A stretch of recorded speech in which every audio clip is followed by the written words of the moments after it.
Masuk. Atas. Iya, masuk. Iya.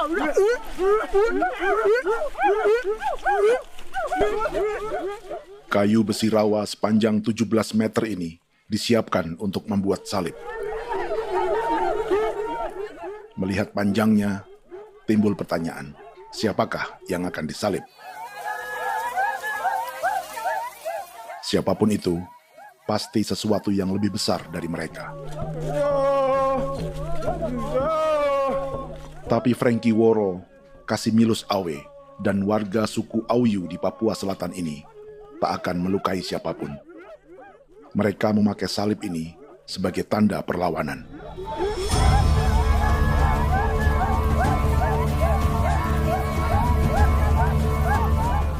Yang mereka lawan memang lebih besar,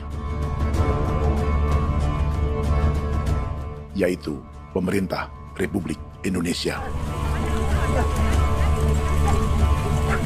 Pemerintah sedang mengincar 2,5 juta hektar hutan orang Papua untuk proyek tanaman industri pangan dan energi.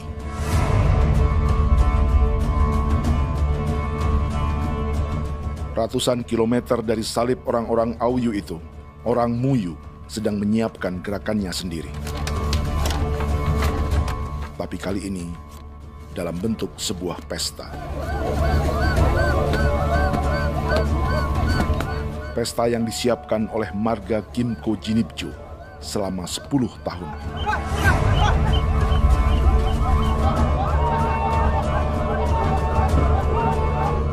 Sosok di marga ini adalah Willem Kimco, orang asli Papua yang tak punya kartu identitas kewarganegaraan manapun.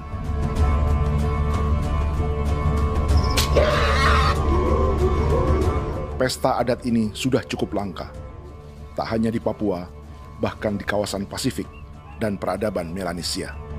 Awalnya bayarnya ada kalau bukan.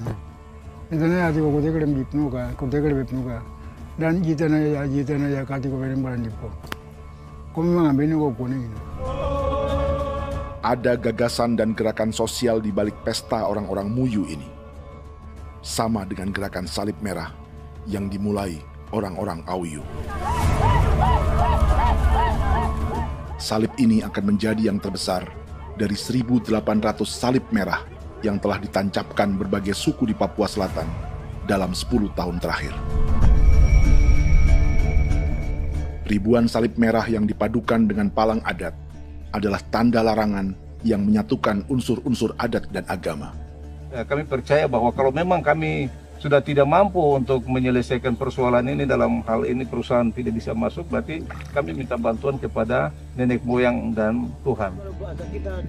Atribut perang orang Auyu ini diukir atau dilukis, digambar di batang salib ini dengan tujuan bahwa kami larang dengan sangat keras. Jadi apabila siapapun, baik dari antara kita sendiri yang melanggar batas ataupun pihak lain yang mau mengganggu keselamatan hak tanah adat kami, maka kami siap untuk melakukan ancaman perang. Salib-salib ini tidak ditancapkan di halaman-halaman gereja, melainkan di tanah dan hutan adat, di dusun-dusun sagu, dan di tempat-tempat yang disakralkan. Sebab 1.800 palang adat dan salib ini memang bukan semata tentang agama, tapi untuk mencegah negara dan perusahaan memasuki tanah dan hutan adat mereka. Papua, buka udara kosong.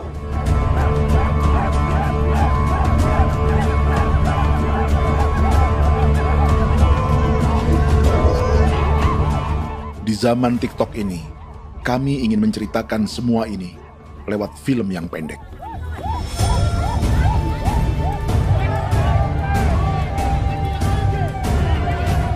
Tapi kami jelas gagal.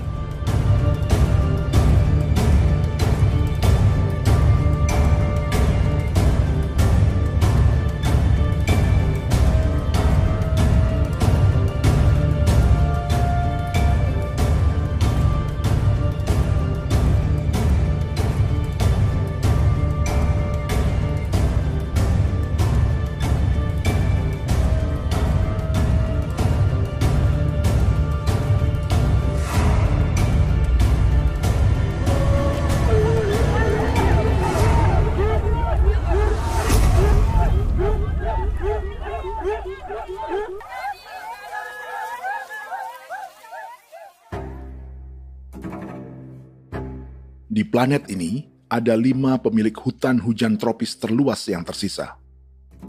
Kongo di Afrika, Brazil, Peru, Bolivia, dan Indonesia.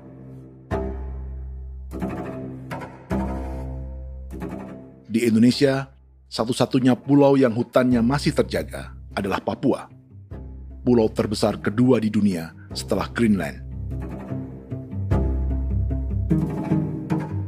Lewat sejarah kolonialisme yang panjang, pulau ini kini dikuasai 2 negara. Bagian barat oleh Indonesia yang juga dikenal sebagai West Papua, dan bagian timur menjadi Papua Nugini. Dan tepat di perbatasan ini, di bagian Indonesia, sedang terjadi proyek pemusnahan hutan terbesar di dunia.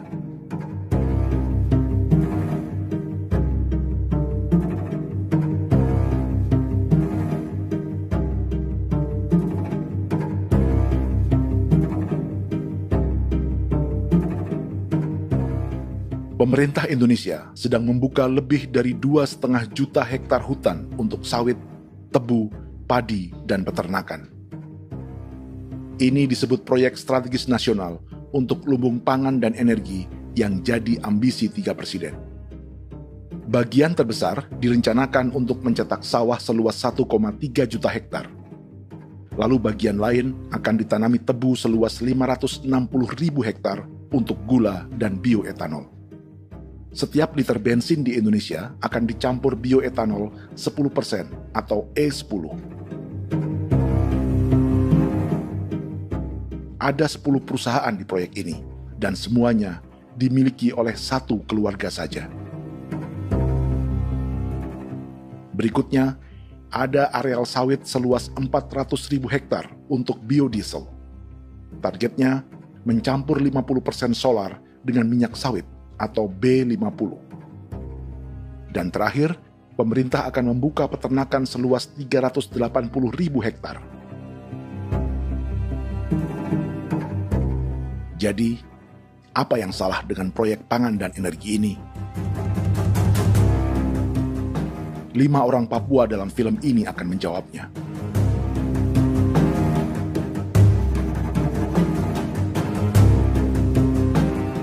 Yang pertama adalah Yasinta Moiwen dari suku Marin.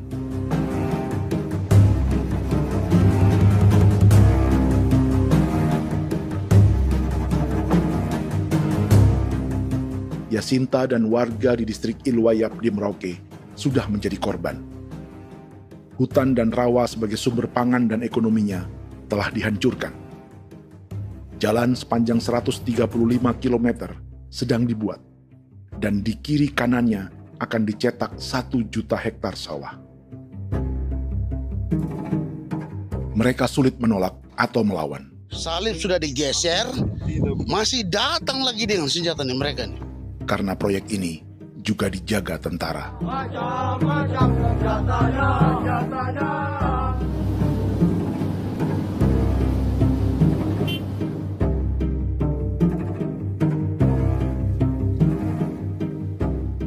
Yang kedua adalah Natalis Buer di distrik Tanah Miring, Merauke. Petani milenial ini merasa ditelantarkan. Sebab setelah hutannya diubah menjadi sawah, sebagian sawah-sawah ini tak tergarap. Orang asli Papua seperti Natalis tak punya modal untuk benih, pupuk, perawatan, hingga ongkos panen.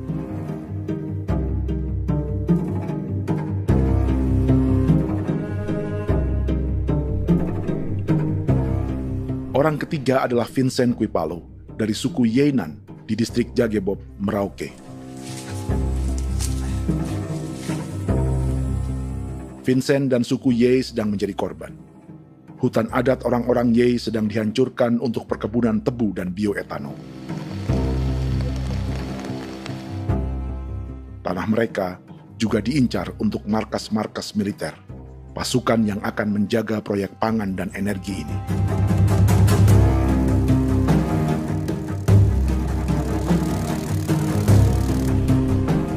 Yang keempat adalah Frankie Woro dari suku Auyu di distrik Fofi, Kabupaten Bovendigul. Hutan dan tanah mereka terancam perluasan perkebunan sawit untuk campuran biodiesel atau B50. Orang-orang dari suku Auyu ini adalah calon korban. Merekalah salah satu pelopor gerakan Palang Adat dan Salib Merah. Meski kadang berseberangan dengan gereja yang mereka anggap lebih mendukung pemerintah dan perusahaan. Mereka bahkan sedang merencanakan gerakan yang lebih besar, dengan salib yang lebih besar. Tanah milik Somu Sobisiba itu bahwa tanah ini diciptakan oleh Tuhan dan memberikan warisan kepada kami. Kami ini hanya hak jaga.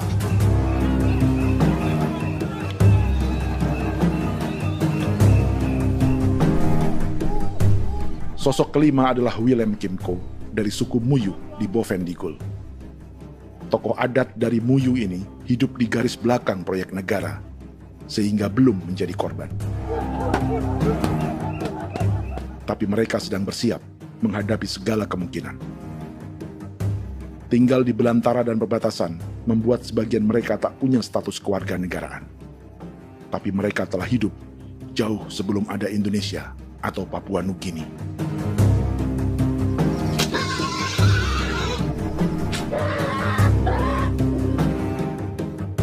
Kelimanya mewakili jutaan orang asli Papua yang sedang terancam eksistensinya.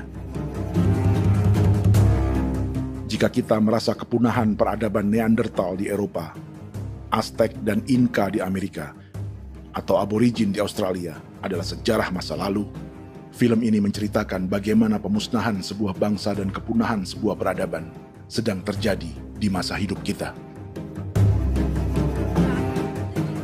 Kepunahan bukan karena kerusakan lingkungan dan ruang hidup semata, juga karena dihantam 60 tahun operasi militer.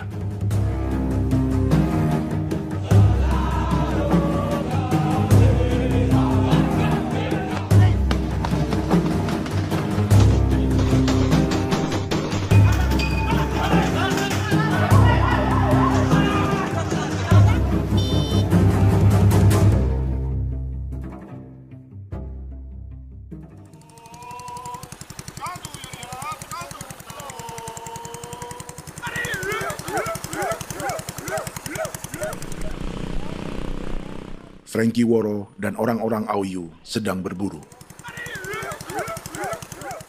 Tapi lokasi perburuan mereka mulai dikuasai perusahaan perkebunan sawit.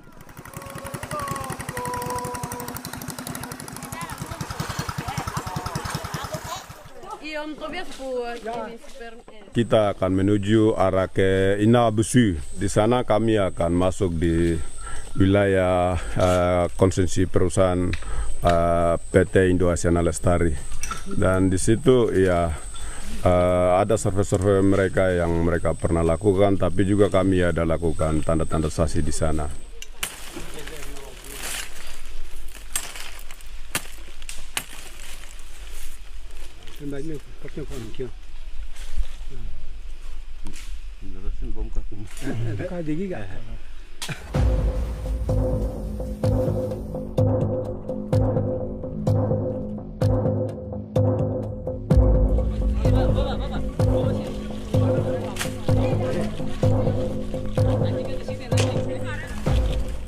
Dapat dengan yang induknya, tapi karena induknya dia lari dong terlambat kerja, akhirnya yang bisa kita dapat dia punya anak ini saja.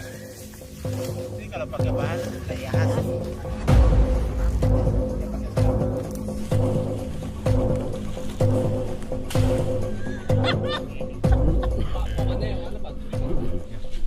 pohon ini pohon bitanggur, dia punya kayu ini kita biasa gunakan untuk kerja perahu, dan juga kulit depu getanya itu kita pakai untuk kerja ini, panah-panah ini lem, jadikan lem ini, panah-panah.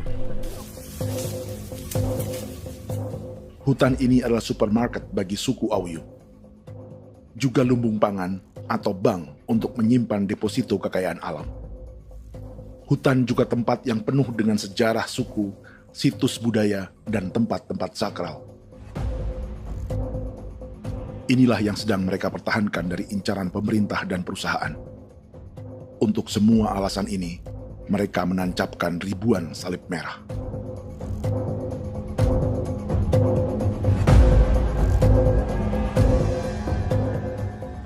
Tapi dari kampung, warga suku Auyu memberi kabar pada Frankie tentang intimidasi oleh aparat negara agar mereka melepas tanah ke perusahaan sawit dan berhenti memasang palang adat dan salib merah. Ada beberapa titik yang saya sudah siap, tetapi di sini emergensi dari saya, terutama di Kampung Sokanggon, PT Damai Timber. Dia mengganggu saya dengan menggunakan kekerasan maupun pihak hukum. Dan kemarin saya ada pernyataan penolakan secara resmi, tapi masih tetap dengan menggunakan pihak hukum untuk masuk, untuk harus dituntut saya untuk harus diterima perusahaan itu. Kita di situ ada 15 marga, tetapi 15 marga juga tidak setuju. Marga-marga siapa yang terima dan marga-marga mana saja yang menolak. Nanti kita lihat dari pertimbangan itu, dan di situ dan kita undang mereka untuk bicara dengan kami. Sebagai sosok yang aktif dalam gerakan, warga Auyu terus memberi informasi lapangan kepada Frankie yang tak selalu berada di kampungnya.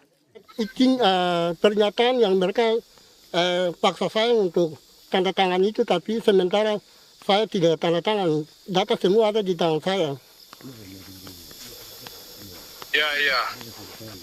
Baik, kalau gitu itu lebih bagus karena tanda tangan itu yang berbahaya. Iya. Tanda tangan itu yang lebih berbahaya karena sekarang ini modern dan canggih, dan itu yang mereka biasa pakai untuk tipu muslihat. Mereka biasa pakai itu di tanda tangan itu. Betul. Dari Bambisa juga di Sofia dia masuk untuk memaksakan kami marga untuk harus menerima perusahaan itu. Tapi kemarin kami sudah menolak. Babinsa di sini nama bosku. Itu yang sekarang strategi militer yang sekarang mereka pakai. Jadi yang penting masyarakat itu yang benar-benar mau menolak siap dukung ketua marga siapa yang nanti tampil. Ini adalah peta konsesi sawit untuk biodiesel dalam proyek strategis nasional. Dan di distrik Fofi inilah, orang-orang Auyu hidup dari sungai dan hutan. Tapi Frankie di Bovendigul masih lebih beruntung. Setidaknya dibandingkan Yasinta Moyen di Merauke yang sudah kehilangan hutan dan rawanya.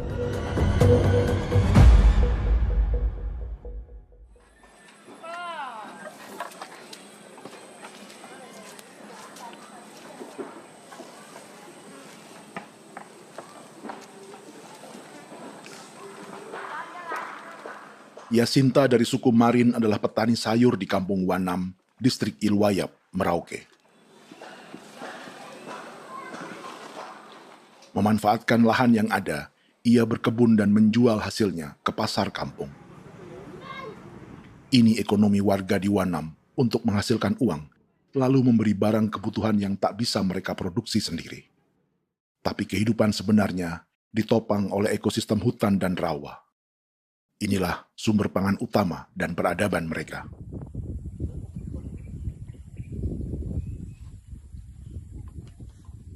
Namun ketenangan ini diusik ketika tiba-tiba pada Mei 2024, di Pelabuhan Wanam datang ratusan alat berat untuk proyek pangan dan energi pemerintah.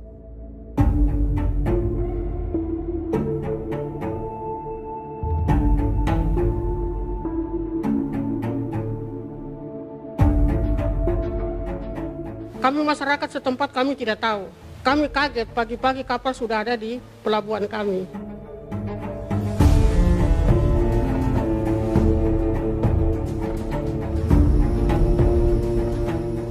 Yasinta Moiwen atau Enrika Gebze dan warga lainnya tak pernah diajak bicara atau dimintai pendapat.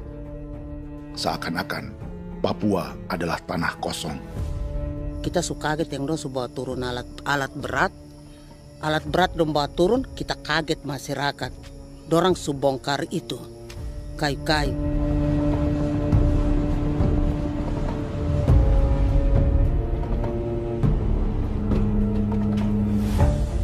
Bersamaan dengan alat-alat berat itu, juga berdatangan tentara Indonesia untuk mengawal proyek pembukaan hutan milik Jacinta.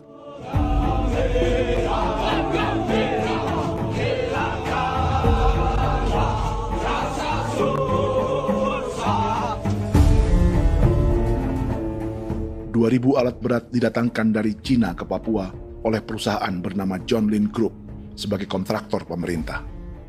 Ini disebut sebagai pesanan eskavator terbesar di dunia dengan nilai 4 triliun rupiah. Misinya membuka hutan dan rawa milik orang Marin, salah satunya untuk membangun jalan sepanjang 135 km. Sementara di kiri kanannya akan dicetak sawah yang ditargetkan seluas 1,3 juta hektar. Jalan berupa garis lurus ini bukan rute tradisional ekonomi masyarakat. Jalan ini akan menghubungkan kawasan perkebunan sawit dan tebu di sebelah timur, juga untuk mobilisasi pasukan militer. John Lin Group adalah perusahaan yang dimiliki Andi Samsudin Arsyad atau yang dikenal dengan Haji Isam. Sebagian orang mengenalnya sebagai pengusaha yang hobi balapan mobil.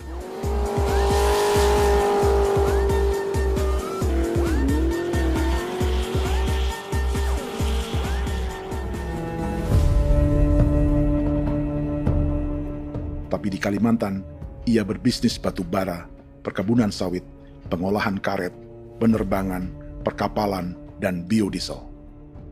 John Lin Group kini juga menjadi pemilik perkebunan tebu dan pabrik gula terbesar di Indonesia. Sayapnya melebar dari Kalimantan hingga ke Bombana, Sulawesi Tenggara. Perkebunan tebu, pabrik gula, dan industri bioetanol inilah yang juga sedang dikembangkan di Papua. Foto ini adalah momen ketika Isam bersama kerabatnya, Menteri Pertanian Amran Sulaiman dan Menteri Pertahanan Syafri Samsudin meluncurkan program biodiesel atau B50 di Kalimantan Selatan. B50 artinya setiap 1 liter solar, 50%-nya akan dicampur minyak sawit. Perusahaannya, PT John Lin Agroraya, menjadi salah satu pemainnya.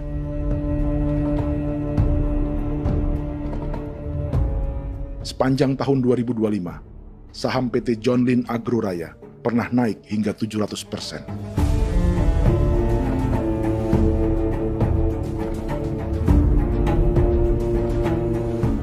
Perusahaan sawitnya yang lain, PT Pradiksi Gunatama, sahamnya bahkan pernah naik 4.000% hanya dalam 1 tahun.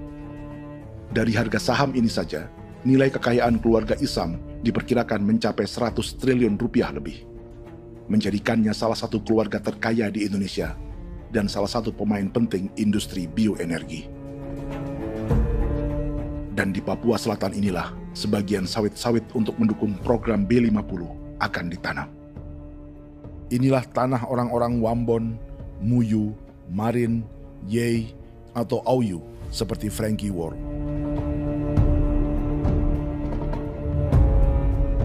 Haji Isam pernah menjadi tim kampanye nasional Presiden Joko Widodo dalam pemilu 2019 saat melawan Prabowo. Bintang Mahaputra Utama diberikan kepada Saudara Andi Syamsuddin Arsyad. Beliau berjasa luar biasa dalam mendorong pertumbuhan ekonomi daerah maupun nasional. Setelah menjadi presiden, Prabowo memberi gelar kehormatan Bintang Mahaputra Utama pada Isam.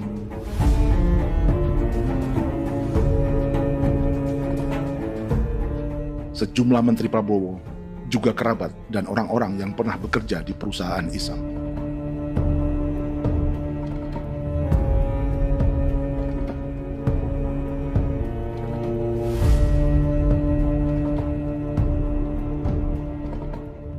Lawan sebesar inilah yang sedang dihadapi Jacinta di kampung Wanam, Merauke.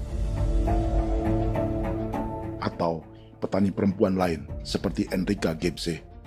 Jadi alam kita ini sudah rusak.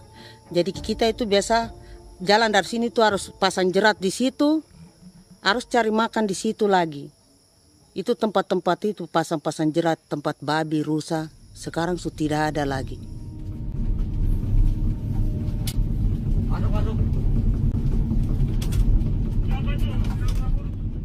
Rekaman ini memberi gambaran bagaimana Kasuari kehilangan rumah di bekas hutan dan rawa yang telah dibabat.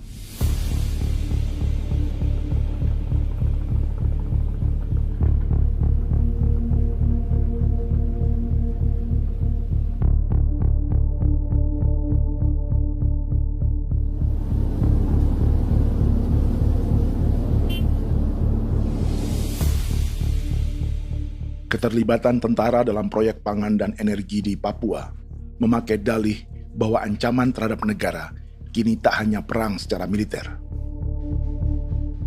tapi juga melalui pangan dan energi. Kementerian Pertahanan pun terlibat karena proyek ini dianggap operasi militer selain perang. Jadi tugas kamu adalah menjaga sumber cadangan pangan nasional. Macam-macam senjatanya, Proyek ini menambah panjang alasan mempertahankan kehadiran tentara di Papua dalam 60 tahun terakhir. Saat ini, jumlah tentara Indonesia di Papua mencapai 56.000 personel, atau ada 1 tentara untuk setiap 100 orang Papua. Bandingkan dengan rata-rata nasional, di mana hanya ada 1 tentara untuk 696 penduduk Indonesia. Itu belum termasuk polisi. Artinya, 1 orang Papua dijaga lebih banyak senjata dari rata-rata penduduk Indonesia. Tanah dan hutan diambil secara sepihak untuk kepentingan pembangunan batalion dan bandar antariksa. Ini bentuk perampasan masyarakat. Penolakan kehadiran markas-markas militer terjadi di sejumlah tempat di Papua. Tak hanya karena trauma dan ketakutan, juga karena mengambil tanah-tanah adat.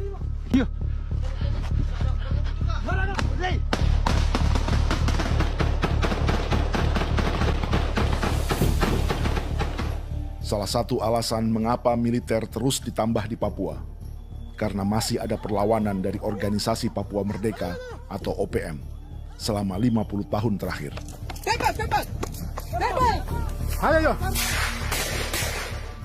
Tapi kekuatan militer OPM diperkirakan hanya 1.430 personel dan 360 pucuk senjata. Selebihnya, mereka menggunakan senjata tradisional.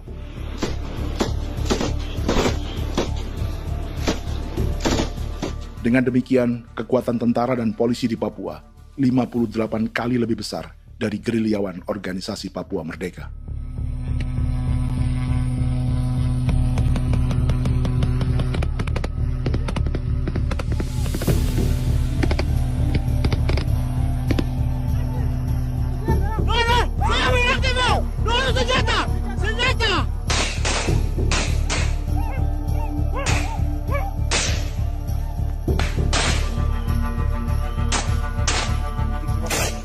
Sebagian tentara berada di garis depan pertempuran, tapi sebagian besar lainnya terlibat operasi non-tempur menjaga proyek pemerintah dan investor swasta.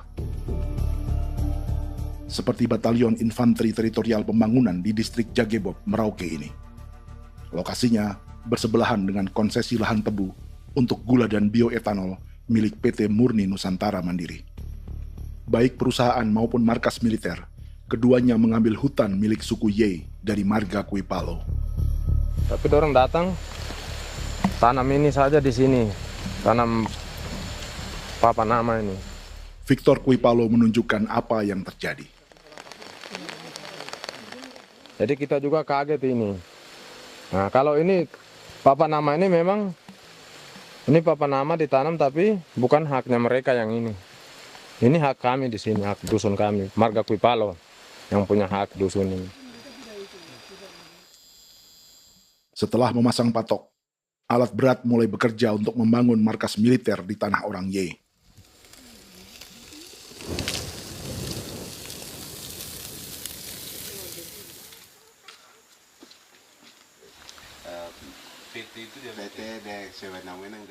Kehadiran markas militer mengkhawatirkan warga yang pernah mengalami trauma. Takut kenapa?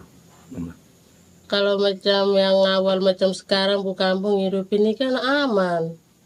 Terus kenapa harus didirikan korem di sini? Bukankah dengan adanya Korem semakin aman ada tentara di sini? Kalau untuk Bukampung kayaknya tidak bisa aman kalau ada tentara, paling masyarakat dipukul itu ini. Kalau Bukampung hidup begini malah saya sejahtera dan saya punya masyarakat. Apa pernah ada pengalaman buruk sebelumnya dengan tentara di daerah sini?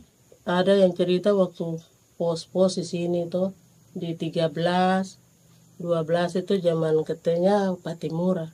Memang kasihan. Malah kita punya orang ini yang dianiaya betul, dipukul.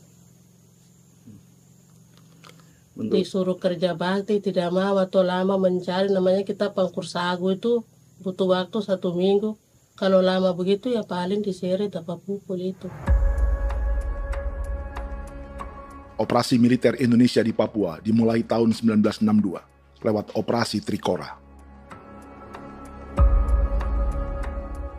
Tapi perlawanan bersenjata pertama di Papua baru dilakukan tahun 1965 di Manokwari. Nanti tanggal 1 Mei jam 12.30 pemerintahan di Irian Barat mutlak akan jatuh di tangan.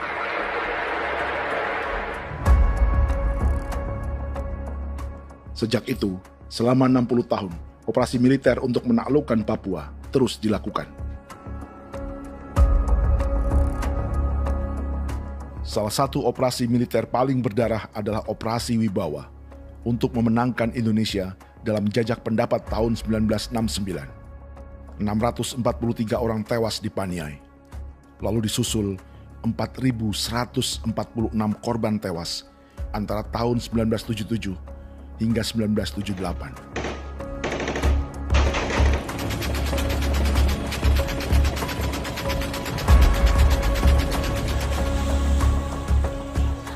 Operasi militer ini menimbulkan gelombang pengungsian hingga kini. Dewan Gereja Papua mencatat 103.000 orang menjadi pengungsi pada tahun 2025 dan nyaris tak diberitakan media-media Jakarta. Jumlah pengungsi terbesar tercatat di Nduga yang mencapai 20.000 jiwa. Banyak di antaranya yang sedang hamil, seperti Jubiana, salah satu pengungsi Nduga. Jadi ini takarik masih kaki be muguruk berselari namen wane kosel.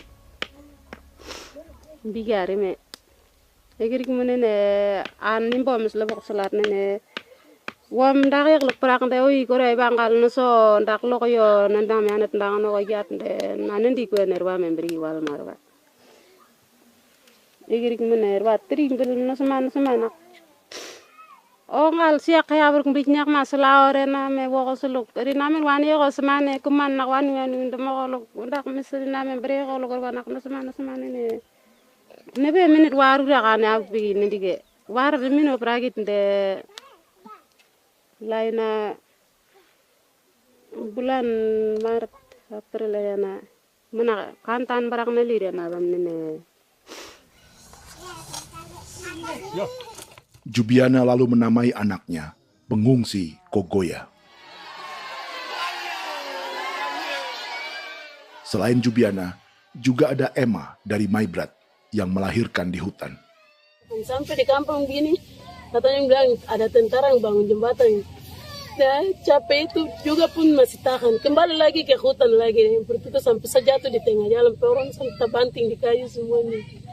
Berasa sakit begitu. Melengkapnya tuh Domika Serli, pengungsi Wako. Masyarakat sipil dari Kampung Aitrem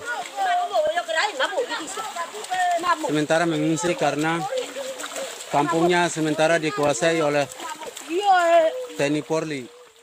Seratusan ribu pengungsi di Papua saat ini jauh melampaui jumlah yang mengungsi ke Papua Nugini tahun 1984, yaitu 10.000 orang karena menghindari operasi militer.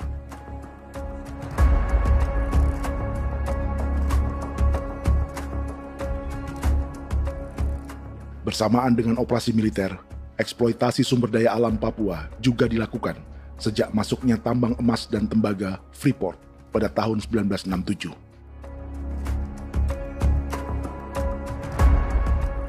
Disusul perkebunan sawit awal tahun 1980-an. Lalu ada perburuan buaya untuk diambil kulitnya. Sebelumnya, ada eksploitasi gas alam di Teluk Bintuni, pencarian besar-besaran kayu gaharu, atau pembukaan hutan tanaman industri. Ini belum termasuk perburuan dan perdagangan ikan arwana di selatan Papua, penebangan kayu merbau dari hutan-hutan Jayapura, emas di Blok Wabu Intan Jaya, bahkan nikel di pulau-pulau kecil Raja Ampat. Dan kini, dalam skala yang belum pernah terjadi dalam sejarah, Papua dipaksa mencetak sawah, tebu untuk bioetanol, dan sawit untuk biodiesel.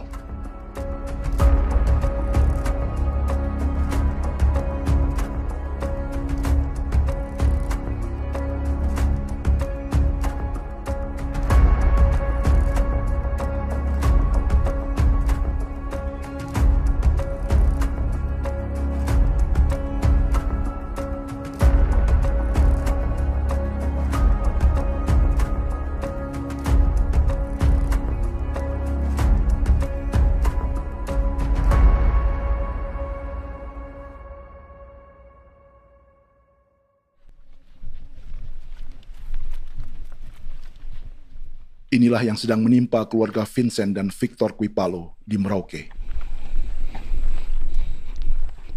Hutan mereka diambil untuk markas militer dan industri perkebunan, PT Murni Nusantara Mandiri. 1 dari 10 perusahaan yang diberi konsesi untuk menanam tebu dan memproduksi gula serta bioetanol seluas 52.000 hektar.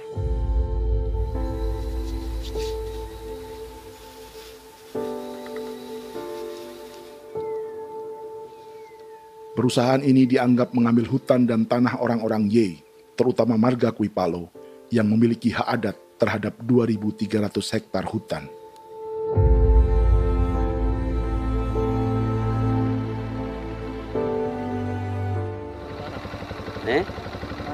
Tentara? Tentara. Oh iya, tentara.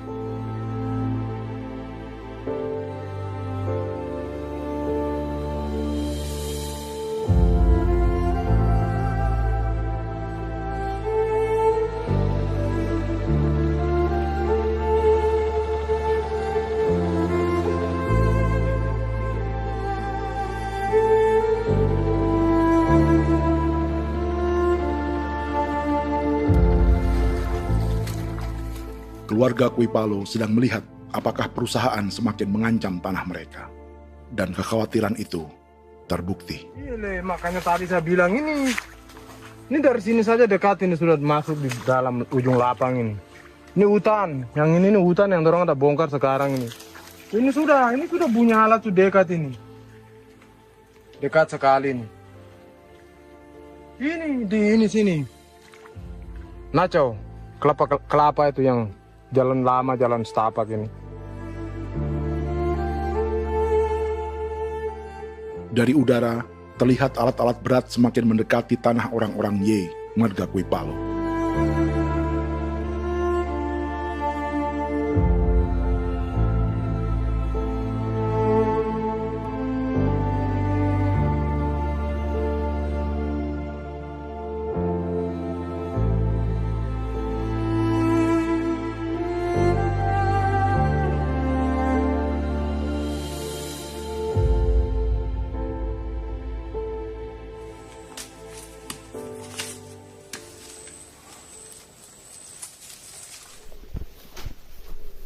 Keesokan harinya, Victor dan kerabatnya memberi tanda cat merah di pohon-pohon yang berada di batas tanah mereka.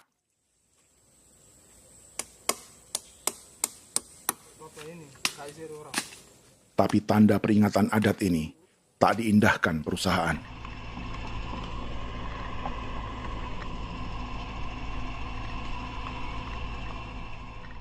Dua bulan kemudian, perusahaan tetap memasuki tanah marga Quipalo. Sama-sama. Kami manusia, kau lihat. Sudah sakit hati sekali saya kasih tahu adik. Ini sama baik kalau pikiran berubah lagi hari ini. Kami juga punya tangan, hanya beda rambut. Mister itu juga. Woi, buka. Tidak.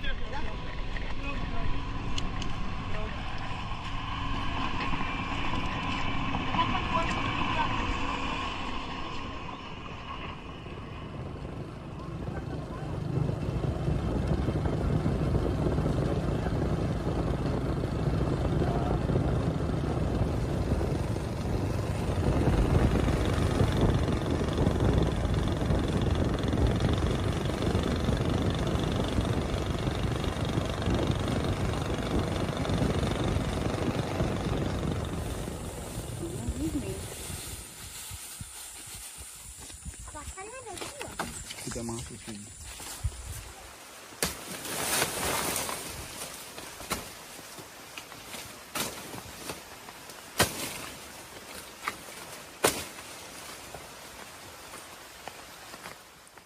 Jadi ya untuk itu seperti saya katakan tadi, apakah lebih baik kita tidak usah ada kan atau bagaimana, kita pisahkan, pisahkan dari negara ini kan, jangankan tuh. Saya kemarin bicara sama Daniel, datang sama saya dengan persoalan Kodam ini, saya bilang Pak Daniel kalau lebih baik saya ngungsi ke Papua Nugini.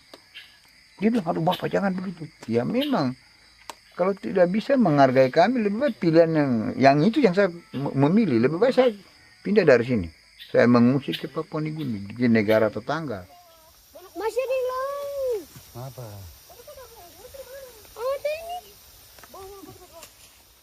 Saya bilang sama Kapolsek Pak, Agustus ini 17 Agustus saya tidak kasih naik bendera merah putih. Saya bendera ada, nanti saya taruh di meja.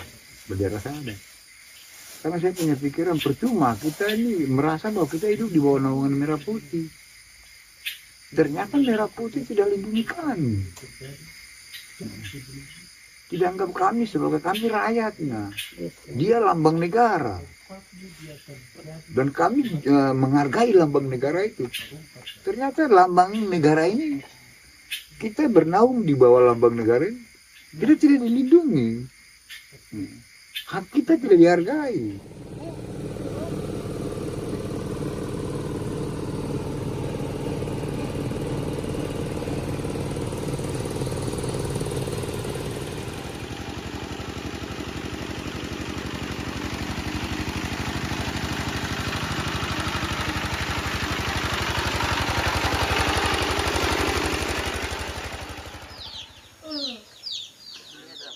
Marga Kuipalo dari suku Ye terus mendapat teror dan intimidasi agar melepas tanah mereka yang hanya dihargai Rp300.000 per hektar.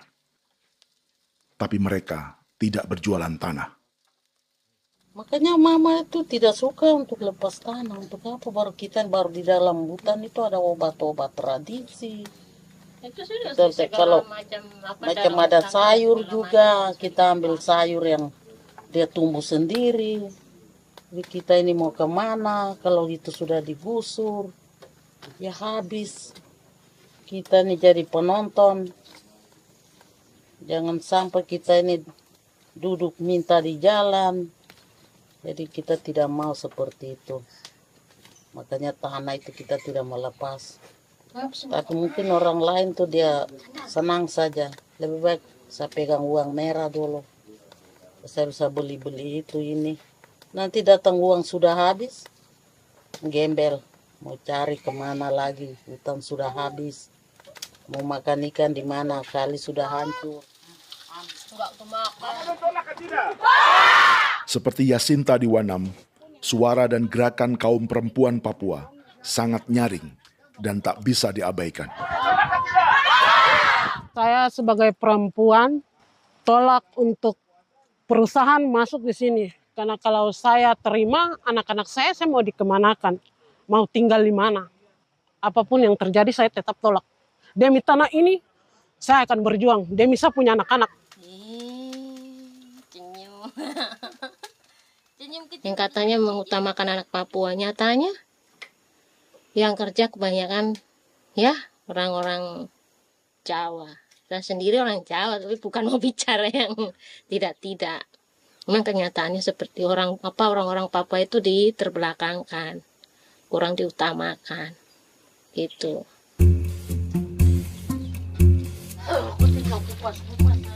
Proyek food estate seperti mencetak sawah, bukannya tak diikuti warga Papua.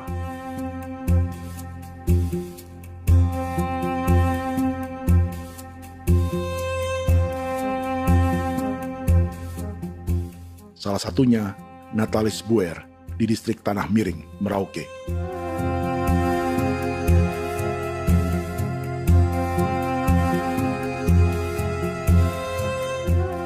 Setelah menghabisi hutan, pemerintah Indonesia mencetak sawah untuk tanaman padi karena beras mulai menjadi makanan pokok menggantikan sagu. Sebagian besar penggarapnya adalah warga transmigran yang datang sejak era 1980-an. Bahkan petani transmigran sudah ada sejak Belanda membuka proyek padi kumbe di distrik Kurik. Lokasi yang sering jadi langganan pejabat Indonesia memamerkan sawah di Papua. Tapi Natalis juga ingin belajar menanam padi atau bersawah. Namun ia kesulitan karena dibutuhkan modal untuk benih, pupuk, hingga pemeliharaan dan panen. Lalu sawah-sawah ini pun mulai dikuasai pendatang.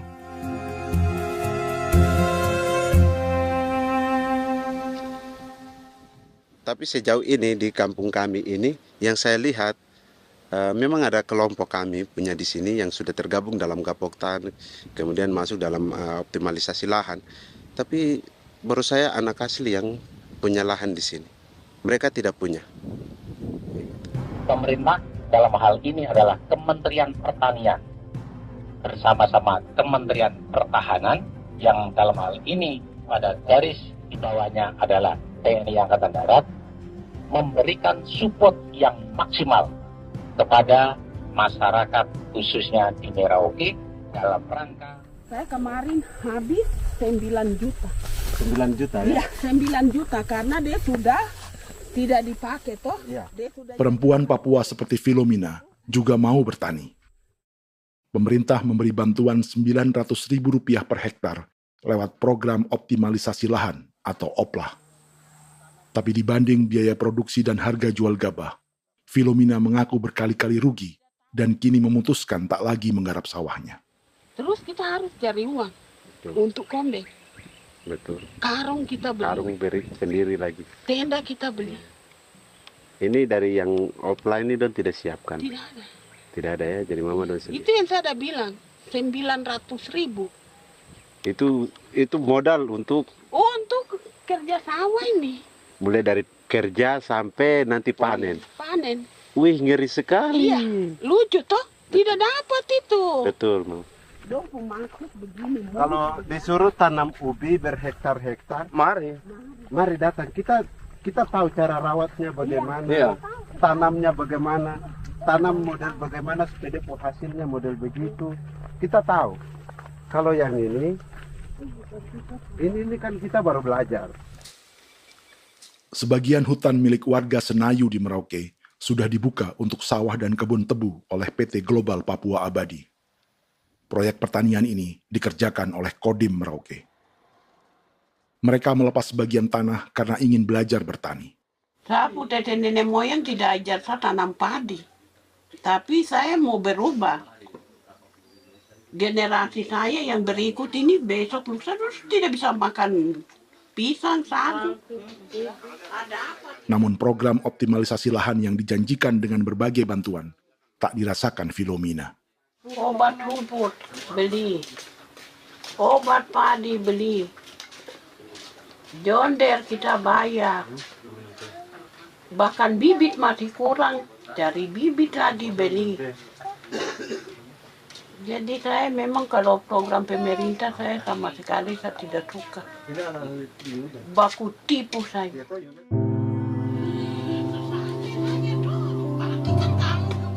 Mereka merasa ditinggalkan sendiri, jatuh bangun belajar bertani padi. Sementara sumber pangan dan air yang semula mudah didapat, kini telah berganti sawah dan kebun tebu.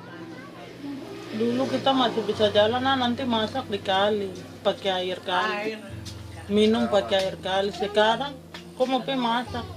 Tidak ada air. Air sudah susu, mau minum tidak bisa. Sudah dengan obat. Drone semprot tebu itu saja drone.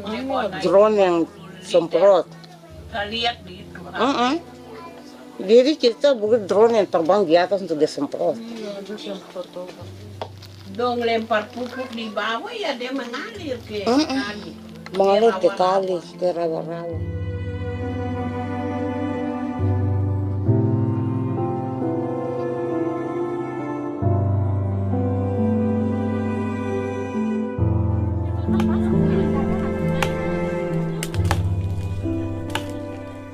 Seperti pertanian sawah bagi orang Bali atau Toraja, Bagi orang Auyu dan suku-suku lainnya di Papua Selatan, sagu juga bukan semata tentang pangan.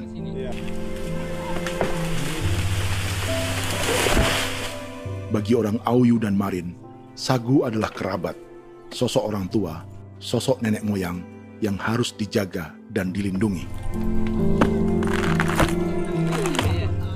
Lagi bikin apa mama ini mama? Pakai tokok itu sagu.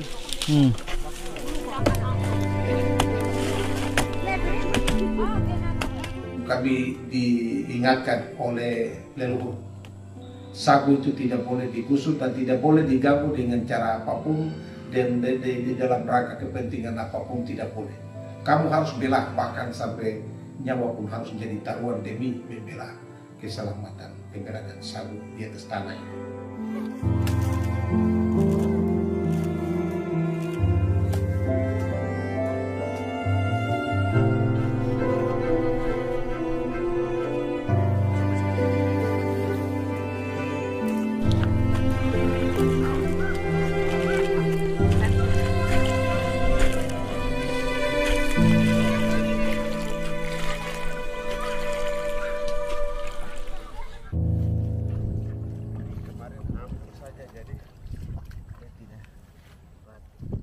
Menurut Natalis, pemerintah di Jakarta mendefinisikan lumbung pangan semata urusan beras dan mencetak sawah. Sebenarnya orang Papua itu bukan tidak bisa bertani. Kami tanam ubi itu bagian dari pertanian. Nah, pertanian yang dimaksud oleh pemerintah itu harusnya selalu, itu kalau bisa pemerintah harus spesifikkan. Pertanian apa yang dimaksud? Pertanian tanam padi atau pertanian tanam ubi, petasan, dan lain-lain. Ini yang harus dispesifikkan dulu. Begitu, sehingga tidak menjustifikasi kami orang asli Marin bahwa kami tidak bisa bertani. Bukan. Kami buka kebun besar-besar di sana, bahkan bermeter-meter, ratus-ratus meter pakai sekop, bukan pakai ekskavator, tapi ini pakai skop. Itu pertanian, begitu. Bagi Natalis, alih-alih memaksimalkan sawah-sawah yang sudah ada untuk petani Papua, pemerintah selalu membuka hutan baru, seperti dikerjakan perusahaan John Lynn Group dan melibatkan tentara.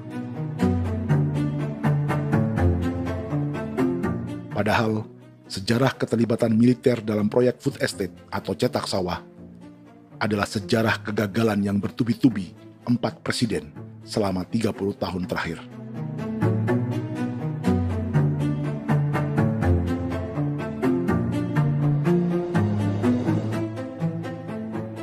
Papua bukan yang pertama menjadi proyek lumbung pangan yang melibatkan tentara. Kalimantan telah menjadi korban 30 tahun sebelumnya.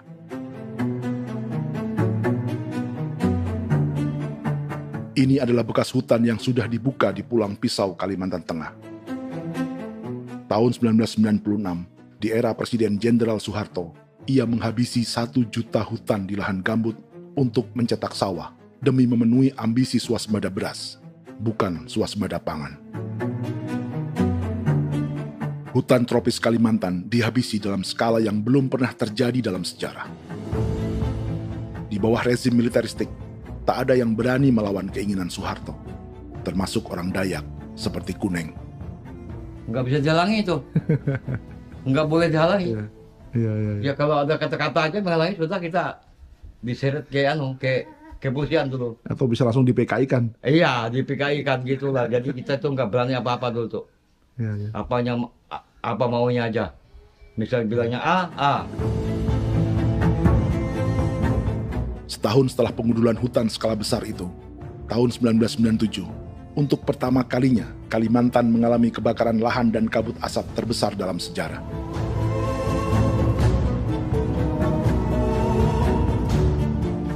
Sebagai ilustrasi, ini kondisi kabut asap tahun 2015.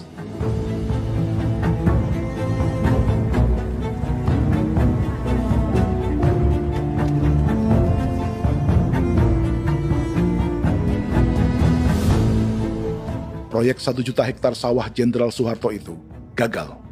Bendungan dan saluran irigasi mangkrak hingga kini. Mei 1998, rezim Soeharto tumbang. 2 tahun setelah ia menumbangkan jutaan hektar pohon di Kalimantan. Setiap tahun, lokasi ini menyumbang kebakaran dan kabut asap yang merugikan jutaan orang. Sawah yang berhasil di Kalimantan justru bukan sawah yang dibangun Jenderal Soeharto, melainkan yang dirintis para transmigran sejak era 1980-an. Sawah-sawah inilah yang ikut digarap oleh militer di era Presiden Joko Widodo. Dan hasil dari proyek food estate Presiden Jokowi itu sama sekali jong nih, nggak ada harapan lagi sudah seperti ini. Tapi Jokowi terus memperluas area food estate hingga 16.000 hektar. Presiden Jokowi juga menyerahkan urusan lumbung pangan ini kepada Prabowo yang saat itu menjadi Menteri Pertahanan. Salah satunya di Kabupaten Gunung Mas, Kalimantan Tengah, untuk membuka perkebunan singkong seluas 31.000 hektar. Food Estate Singkong Jenderal Prabowo ini dimulai dengan membuka 600 hektar hutan di Tawai Baru. Proyek singkong untuk bioetanol ini pun dijaga tentara. Dan seperti Jenderal Soeharto, proyek Jenderal Prabowo ini pun gagal.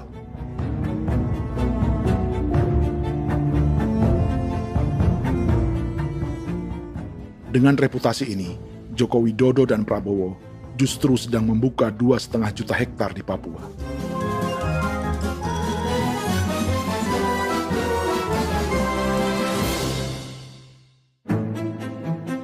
Setelah Jenderal Soeharto, Presiden Jenderal Susilo Bambang Yudhoyono juga mencoba membuka food estate di Papua sejak tahun 2010. Namanya Merauke Integrated Food and Energy Estate atau MIFE. Proyek ini juga gagal. Lalu di lokasi yang sama, Jokowi berusaha meneruskan dengan proyek mencetak sawah 1,2 juta hektar yang juga gagal. Sekarang yang paling siap adalah 1,2 hektar. Yang 1,2 juta hektar. Dan kini, Prabowo yang pernah gagal dengan 600 hektar singkong di Kalimantan justru akan mengulangi di Papua dengan skala 2,5 juta hektar. Di daerah Papua pun harus ditanam kelapa sawit supaya bisa menghasilkan juga BBM dari kelapa sawit. Dalam setiap proyek pangan dan energi di Papua, yang lebih menonjol bukan tanaman pangannya, melainkan untuk energi atau bahan bakarnya. Sawit untuk biodiesel dan tebu untuk industri bioetanol. Ada 10 perusahaan yang diberi konsesi hingga 0,5 juta hektar untuk tebu. Dan 10 perusahaan itu dimiliki oleh 1 keluarga saja.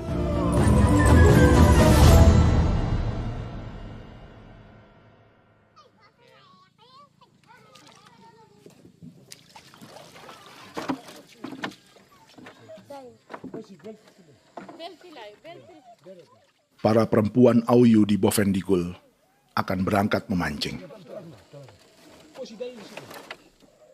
Priska Beni membantu menyiapkan perahu.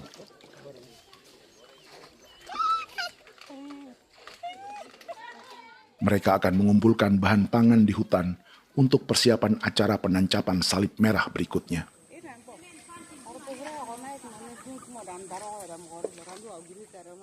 Priska sudah mengambil posisi memancing.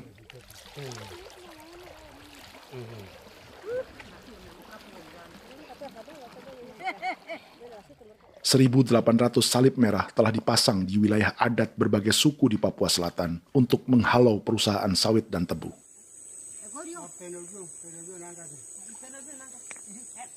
Maria Tebung yang paling muda datang membawa hasil. 2 ekor ikan gastor alias gabus toraja. Sebagai generasi Z, pendidikannya sampai sekolah dasar. Di perusahaan perkebunan seperti sawit atau tebu, ijazah SD hanya bisa menjadi buruh kasar. Tapi ia tak tertarik. Karena kita hidup itu dari alam, kita pancing, juga di darat, bawa anjing, terus bikin pagar sagu, dapat babi, bawa baru kita makan. Jadi kita tidak mau perusahaan masuk. Kita tidak akan terima. Sementara Priska Beni masih mencari peruntungan. Tapi baginya, menjadi nelayan di Sungai Fofi masih lebih baik daripada bekerja 9 tahun di perkebunan sawit. Sudah pengalaman, jadi kita tidak mau lagi. Seberapa lama ketika kerja itu? Selama di sana. 9 tahun di sana. 9 tahun? Saya baru pulang dari perusahaan. Selama 9 tahun kerja di sawit, bisa punya rumah kah? Atau tidak. Motor kah? Tidak. Johnson kah? Tidak. Cuma makan saja. Pendapatan juga kan tidak lebih. Habis dimakan.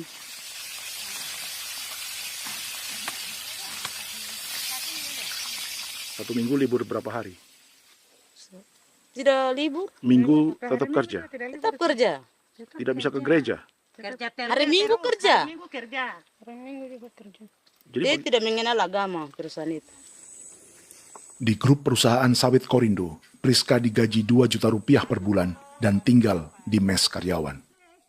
Tapi gaji itu dipotong bahan makanan atau BAMA rata-rata 1 juta rupiah setiap bulan. Korindo adalah grup perusahaan yang salah satu usahanya adalah hutan tanaman industri dan sawit di Bovendigul dan Merauke. Di Papua, mereka memakai bendera PT Tunas Sarwa Ema. Perusahaan ini pernah memberi bantuan pada Keuskupan Agung Merauke.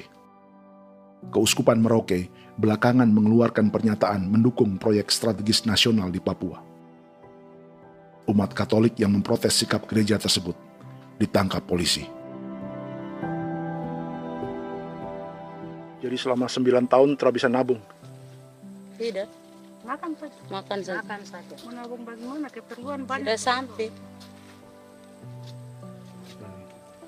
Habis di anak-anak uang sekolah.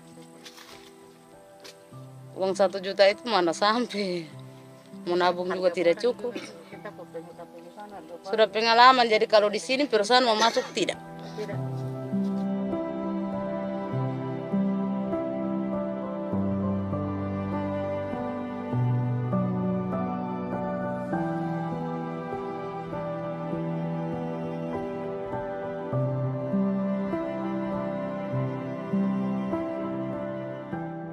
Dan menu makan siang seperti ini agaknya sulit bagi buruh sawit atau tebu yang digaji 2 juta rupiah per bulan. Generasi Z seperti Maria Tebung atau generasi milenial seperti Priska Beni punya matematika ekonominya sendiri. Sawit untuk biodiesel atau tebu untuk bioetanol tak akan ada bedanya bagi mereka.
Perkebunan tebu 1,5 juta hektar di Merauke adalah ide 3 presiden untuk menggenjot penggunaan bioenergi sebagai campuran bahan bakar fosil.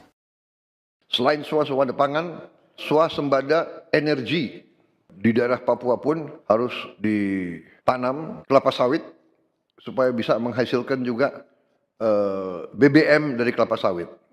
Juga tebu menghasilkan etanol. Singkong, kasava juga untuk menghasilkan etanol. Bioetanol adalah bahan bakar nabati atau tumbuhan yang dapat dicampur dengan bensin. Sama dengan program biodiesel yang mencampur solar dengan minyak sawit. Pertamina saat ini sudah menjual BBM bioetanol dengan campuran 5% yang dipasarkan dengan merek Pertamax Green 95. Tapi pemerintah ingin menaikkan kadarnya menjadi 10% atau E10. Maka ke depan kita akan mendorong untuk ada E10. Kemarin malam sudah kami rapat dengan Bapak Presiden. Bapak Presiden sudah menyetujui untuk direncanakan mandatori 10% etanol. Idenya untuk mengurangi ketergantungan pada bahan bakar fosil yang diimpor dan menimbulkan polusi.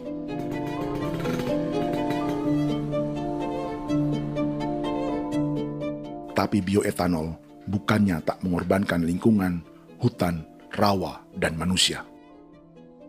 Karena program E10 membutuhkan 7,3 miliar liter bioetanol, maka lahan yang dibuka untuk menanam tebu bisa mencapai 1,3 juta hektar. Sementara saat ini, luas perkebunan tebu di Indonesia hanya 500 sampai 600 ribu hektar.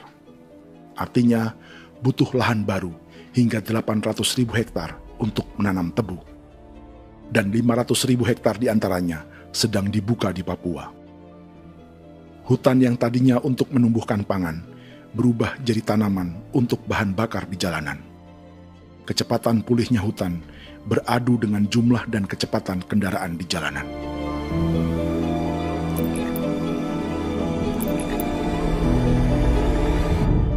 Dahaga terhadap energi tak pernah bisa dipuaskan. Setelah minyak sawit untuk biodiesel, dunia kini merambah singkong, jagung, dan tebu untuk bioetanol. Benua Amerika, Eropa, sebagian Afrika, hingga separuh Asia kini mulai memakai bioetanol sebagai campuran bahan bakar.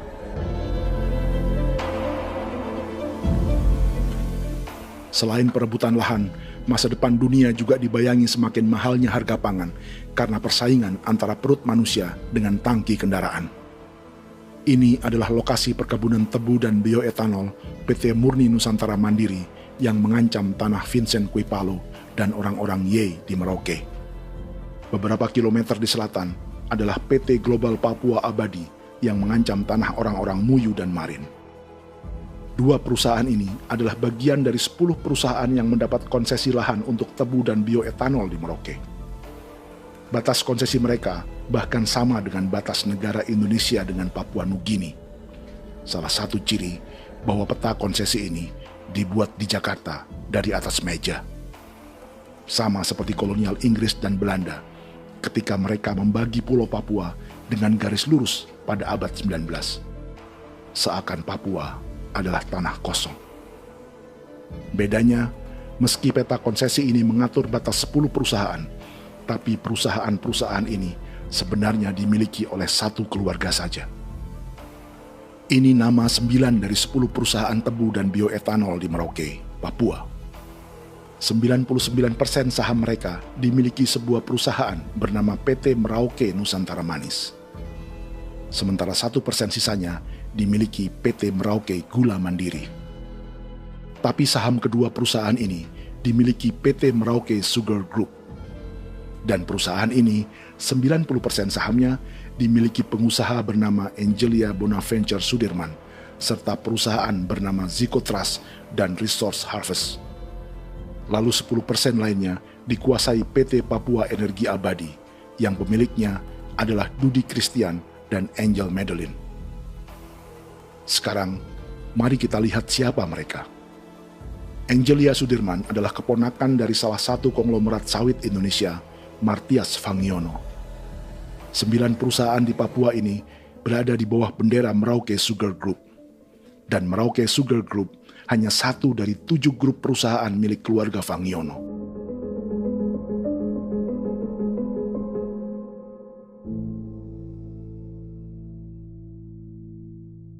Ini Martias Fangiono. Seperti Haji Isam, Martias selama ini dikenal sebagai pengusaha sawit yang kini merambah bisnis tebu dan bioetanol. Ini momen saat penanaman perdana tebu di Merauke bersama Presiden Joko Widodo Juli 2024. Di sini juga ada anak Martias Fangiono, yaitu Wirastuti Fangiono. Wirastuti adalah salah satu yang menonjol dari keluarga Fangiono. Tahun 2025, Forbes mencatatnya sebagai konglomerat termuda dengan kekayaan 23 triliun rupiah yang mengendalikan 2 grup usaha, FAP Agri dan Surya Dumai Industri. Keduanya adalah perusahaan sawit dan biodiesel. Anak dan bapak ini adalah investor utama bagi Jokowi dan Prabowo untuk proyek tebu dan bioetanol di Papua. Sementara yang ini adalah Martua Sitorus, pemilik raksasa agribisnis dunia, Wilmar International, yang juga memegang konsesi sawit di Papua lewat berbagai perusahaan. Tapi Martua kini memakai bendera baru, yaitu KPN Corporation atau Karunia Prima Nastari. KPN inilah yang memiliki kelindan bisnis dengan keluarga Fangiono untuk proyek tebu Merauke. Apalagi grup Wilmar yang didirikannya juga pemain gula utama di Australia. Tahun 2010, Wilmar membeli 100% saham perusahaan gula terbesar Australia, Sucrogin. Akuisisi senilai 1,5 miliar dolar Amerika ini langsung menjadikan Wilmar pemain tebu terbesar kelima dunia. Sebagian bibit tebu yang ditanam di Merauke adalah varietas yang dikembangkan Lembaga Riset Gula Australia atau Sugar Research Australia. Sugar Research Australia lalu menjalin kontrak pengembangan bibit dengan PT Global Papua Abadi milik Fangiono. Tapi masalahnya, Sugar Research Australia adalah badan publik yang tugasnya memajukan petani tebu dan sebagian dananya berasal dari pajak warga Australia. Itu artinya, warga Australia membiayai pengembangan bibit tebu untuk investor dan pemerintah Indonesia. Dokumen ini menunjukkan bahwa lembaga yang dibiayai warga Australia itu pernah memiliki kontrak penyediaan bibit dengan PT Global Papua Abadi milik keluarga Fangiono. Kontrak itu baru berakhir pada November 2024. Artinya, saat Presiden Jokowi dan keluarga Fangiono menanam bibit tebu pada Juli 2024 ini, kontrak itu masih berlaku. Nama lain dalam keluarga ini adalah Siliandra Fangiono, yang pada tahun 2024 dijuluki Raja Sawit Termuda dengan kekayaan 39 triliun rupiah dalam catatan Forbes. Ia mengendalikan grup First Resources. Secara umum, keluarga Fangiono memiliki 20 perusahaan di Sumatera, 32 perusahaan di Kalimantan, 1 di Jakarta, 2 di Singapura, dan 25 perusahaan di Papua. Di Papua, perusahaannya tersebar dari Sorong, Mapi, hingga Merauke. Para politikus dan pejabat Indonesia terus membesarkan konglomerasi, meski Martias Fangiono pernah divonis 1,5 tahun penjara karena kasus pembalakan liar dan kebun sawit ilegal tahun 2007. Sementara tahun 2022, Wilmar terlibat kasus korupsi ekspor minyak sawit dan divonis mengembalikan kerugian negara 11,8 triliun rupiah. Tumpukan uang ini disebut sebagai pembayaran dari grup Wilmar yang diterima secara simbolis oleh Presiden Prabowo pada Juni 2025 lalu. Tapi peran raksasa biodiesel dan bioetanol dunia ini belum akan surut di Indonesia. Bahkan sebaliknya. Sebuah dokumen presentasi bisnis dari Wilmar International Limited pada tahun 2010 ini bisa menjadi petunjuk. Presentasi ini bagian dari proses pembelian 100% saham raksasa tebu Australia, Sucrogin. Dalam presentasi ini, Wilmar mengaku ditawari konsesi lahan 200.000 hektar di Papua, atau dulu disebut Irian Jaya, untuk menanam tebu. Dengan penerbangan hanya 2,5 jam dari kantor Sucrogin di kota Townsville ke Merauke, Wilmar akan mengawinkan bisnis gula dan bioetanolnya menjadi pemain dunia. Dan lokasi yang diincar oleh Wilmar adalah distrik Ilwayap di Merauke, kampung halaman Yasinta Moiwen. Dan persis disinilah, 14 tahun kemudian, ribuan eskavator John Lynn Group milik Haji Isam mulai membuka hutan sebagai kontraktor pemerintah. Presentasi dan gagasan ini dibuat oleh Wilmar pada Juli tahun 2010. Sebulan kemudian, Agustus 2010, pemerintah Presiden Susilo Bambang Yudhoyono meluncurkan proyek Lumbung Pangan dan Energi Merauke atau Merauke Integrated Food and Energy Estate. Targetnya membuka lahan 1 juta hektar dalam 5 klaster yang masing-masing 200.000 hektar. Angka yang sama dengan presentasi Wilmar. 5 tahun kemudian, 2015, giliran Presiden Joko Widodo yang mau melanjutkan proyek pangan dan energi 1,2 juta hektar. Menjelang pensiun sebagai presiden, Jokowi kembali menggencarkan proyek ini dan melibatkan Prabowo sebagai Menteri Pertahanan. Jokowi lalu mendukung Prabowo sebagai presiden berpasangan dengan anaknya, Gibran Rakabuming Raka sebagai wakil presiden.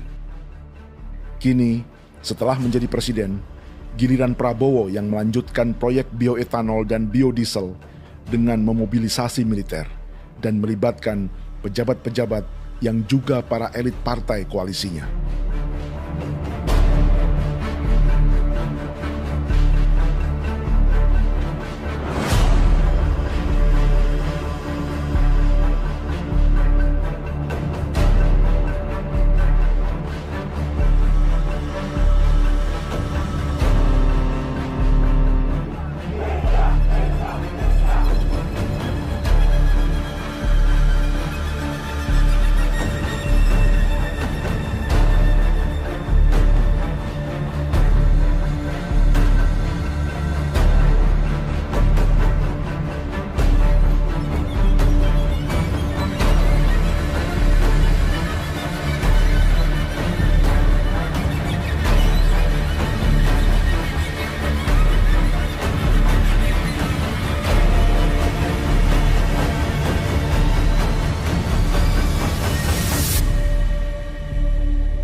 Tahun lalu, hutan-hutan di Pulau Jawa dalam waktu singkat berubah menjadi perkebunan tebu di bawah rezim kolonial Belanda.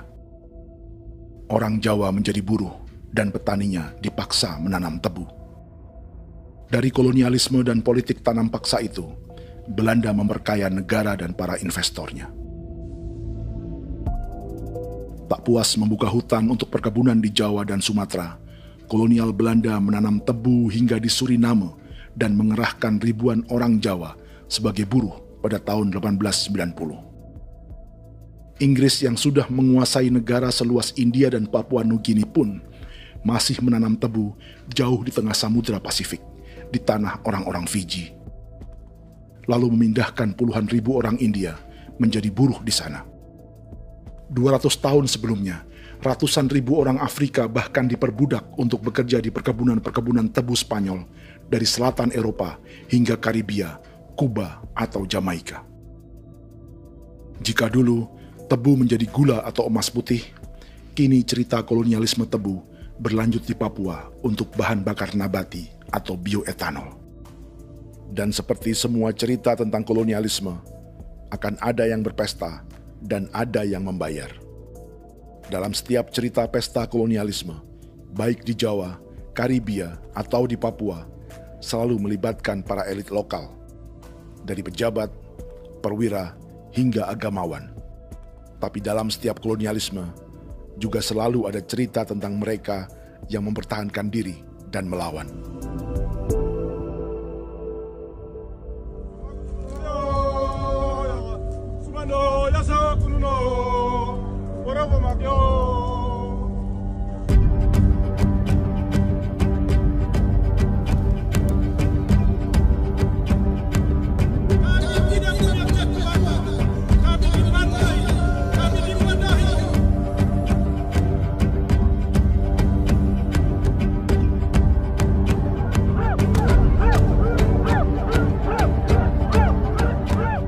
Dalam sejarah Gereja Katolik banyak pemimpin-pemimpin yang adalah tanda petik itu adalah Judas-Judas juga.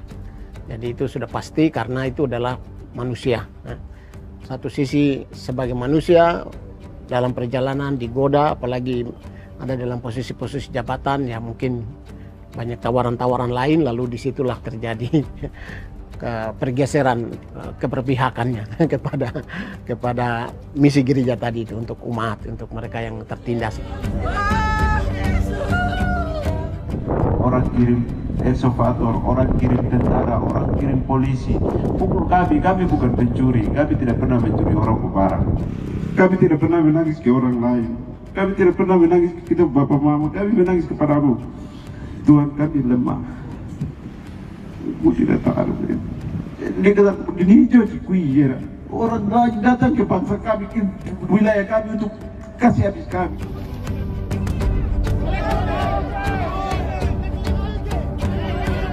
Ya Hakimam Dehi, Ya Hakimam Dehi, Bono Ya Hadigul Dehi, Bono Ya Hadigul Dehi.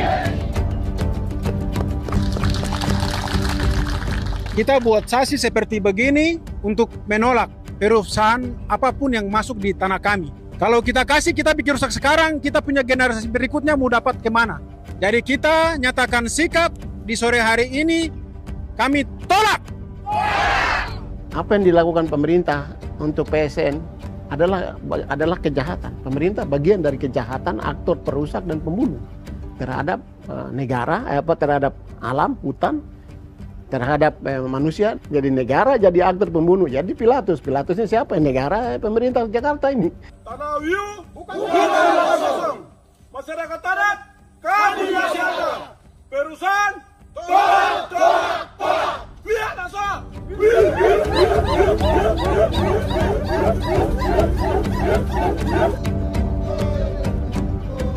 Jika tanah adat dan hutan adat hilang, kami mau hidup di mana? Maka di sini saya mau bilang, negara jangan tipu-tipu kami lagi.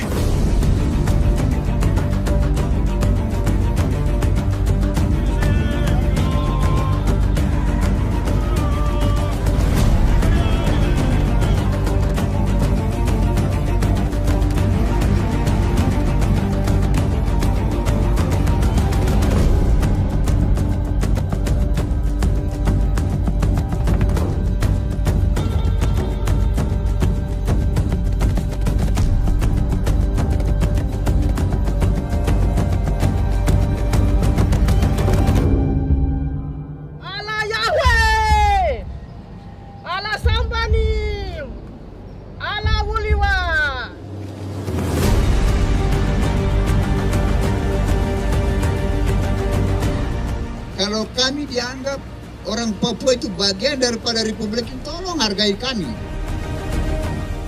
Dengan adanya PSN, PT John Hindro yang sudah menerobos tanah kami dan hutan kami, merusak alam kami.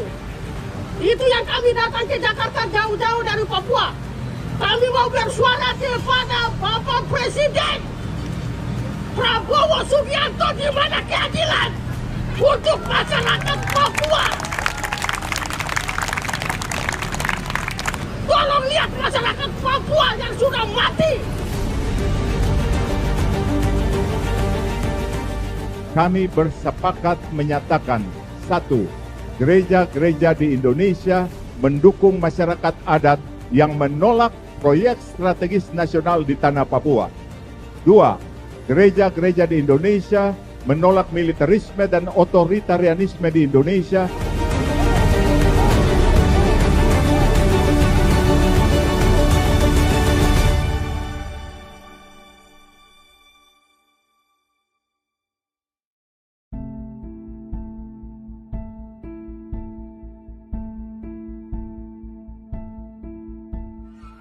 Kita sering merasa banyak hal buruk sudah jadi cerita sejarah.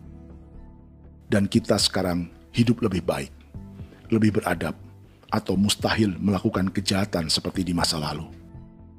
Kita tidak lagi menghukum mati orang dengan memenggal kepalanya. Kita menembaknya atau menyuntik racun agar tertidur dan mati. Tapi ada hal-hal yang tak berubah. Salah satu pembantaian yang kuat di ingatan kita adalah kejahatan Nazi atau genosida di Rwanda. Padahal pembantaian juga sedang terjadi di masa kita, seperti di Gaza, Palestina. Penghancuran sebuah peradaban seperti Indian di Amerika atau aborigin di Australia juga kita anggap masa lalu. Sekarang kita merasa lebih baik dan lebih toleran. Padahal proses penghancuran bahkan pemusnahan yang sama sedang terjadi terhadap bangsa Melanesia di Papua. Begitu juga dengan praktik kolonialisme. Kita merasa penjajahan seperti dilakukan Portugis, Inggris, atau Belanda sudah menjadi sejarah. Dan Indonesia tidak mungkin menjajah.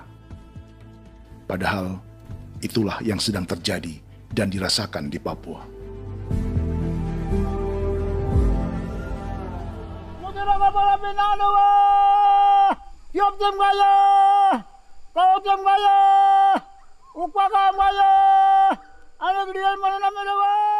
Jalannya sejarah ini disadari Willem Kimco di pedalaman Bovendigol, Papua.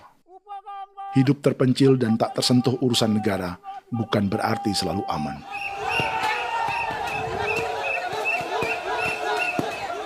Untuk sampai di tempat ini, orang-orang Muyu menempuh 2 hari berjalan kaki mengarungi hutan, lembah, dan sungai. Termasuk mereka yang datang dari perbatasan Papua Nugini. Mereka berkumpul untuk memenuhi undangan pesta adat yang disebut Awon Atatbon atau Pesta Babi.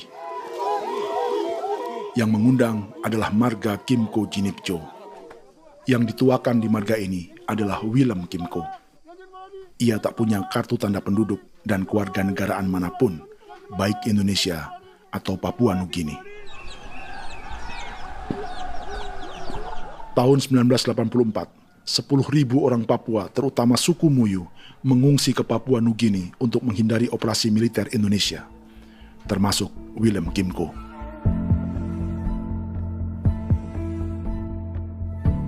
Apa yang membuat pesta adat ini istimewa? Apa bedanya dengan acara serupa yang dihadiri pejabat, tokoh agama, LSM, atau yang direkam oleh kru televisi dan konten kreator? 18. Pertama, untuk membuat pesta babi, orang Muyu perlu persiapan selama 10 tahun. Sebab, babi-babi yang akan jadi bagian dari pesta ini tak boleh dibeli, alias harus dipelihara sendiri. Babi-babi ini bukan bantuan pejabat pemerintah, gereja, atau LSM.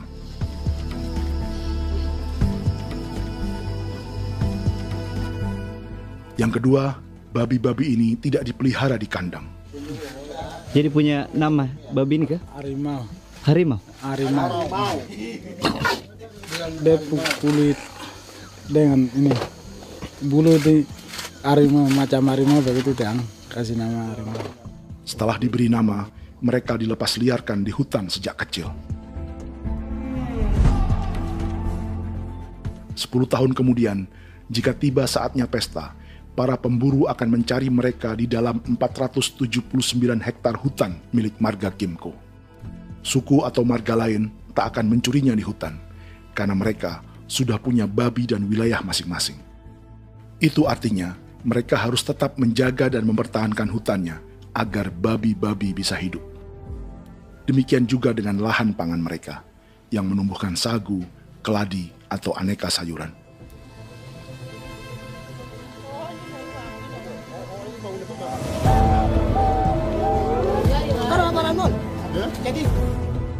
Yang ketiga, dalam Awon Atatbon atau pesta babi, binatang ini tidak dimakan secara gratis. Setiap marga atau klan dalam suku Muyu akan membayar jerih payah tuan rumah menjaga hutan dan memelihara babi.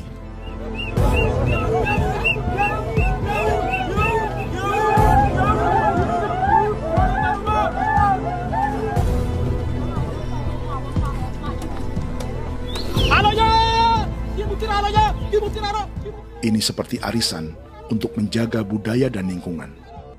Bagian dari budaya dan ekonomi timbal balik yang ditandai dengan siklus memberi dan menerima.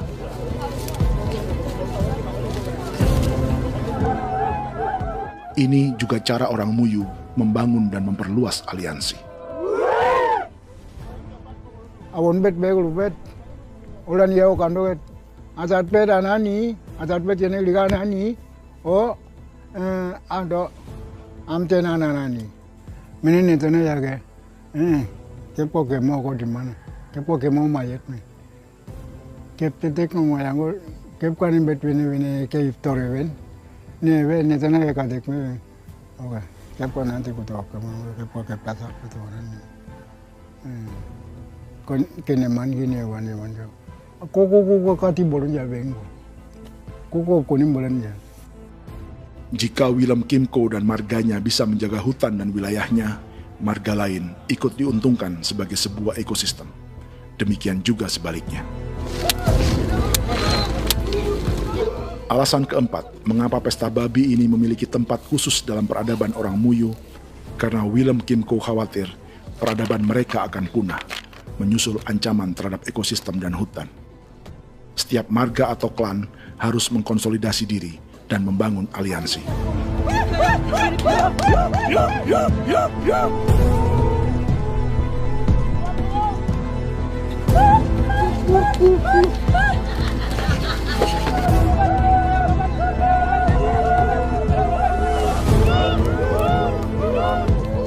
Kekhawatiran Willem dan orang-orang Muyu tak berlebihan. Ruang hidup mereka bersinggungan dengan proyek bioetanol dan biodiesel pemerintah Indonesia. Mereka juga tahu apa yang telah dan sedang menimpa suku lain seperti Auyu di Bovendigul atau Yainan dan Marin Anim di Merauke.